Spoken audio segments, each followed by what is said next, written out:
Are you heading toward divorce? Are you afraid and don't know what to expect?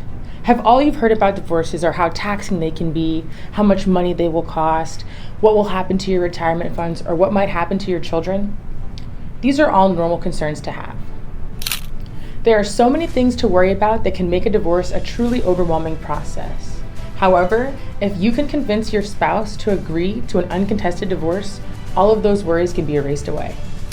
While it may be easy initially to convince your partner that an uncontested divorce is the way to go, the trick is that the devil is in the details. An uncontested divorce requires both parties to agree on all terms that normally would be determined by the courts. What this means is that you and your spouse have agreed to all personal property dissolution, what's going to happen to your retirement, the custody and the care of your children, as well as any personal property that the two of you may have accumulated during your marriage. Here are a few tricks to determine whether you and your spouse are heading in the right direction towards an uncontested divorce. First, what you're going to need to figure out is what the two of you will agree to. What about the marital home? Are the parties going to sell the marital home, or is one party going to keep it? The proceeds can get split directly down the middle if the parties sell the marital home. However, another option might be that one spouse can buy out the other spouse. Determining what to do with that marital asset is really essential to an uncontested divorce.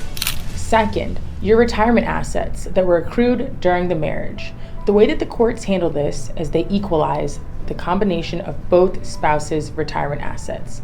That means spouse number one's retirement assets and spouse number two retirement assets get put into the pot and equalized. That is something that both parties should be able to agree upon because that is how the courts are going to do it. What will you and your spouse very likely not agree on? Take time to think about your non-negotiables and be sure that you can communicate those to your spouse. We'll talk about what to do with those in a little. Third, where are you willing to compromise?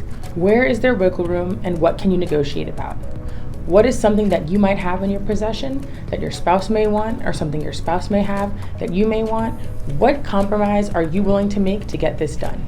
And lastly, consider your leverage.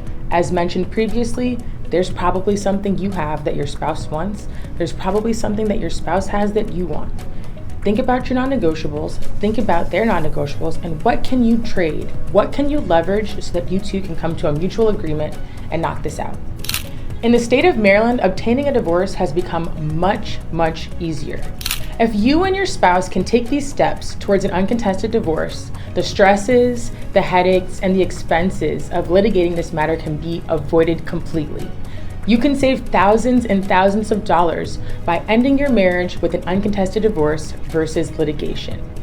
Give me a call for a free consultation via Zoom, in person, or on the telephone, and I'd be more than happy to get you started on your process.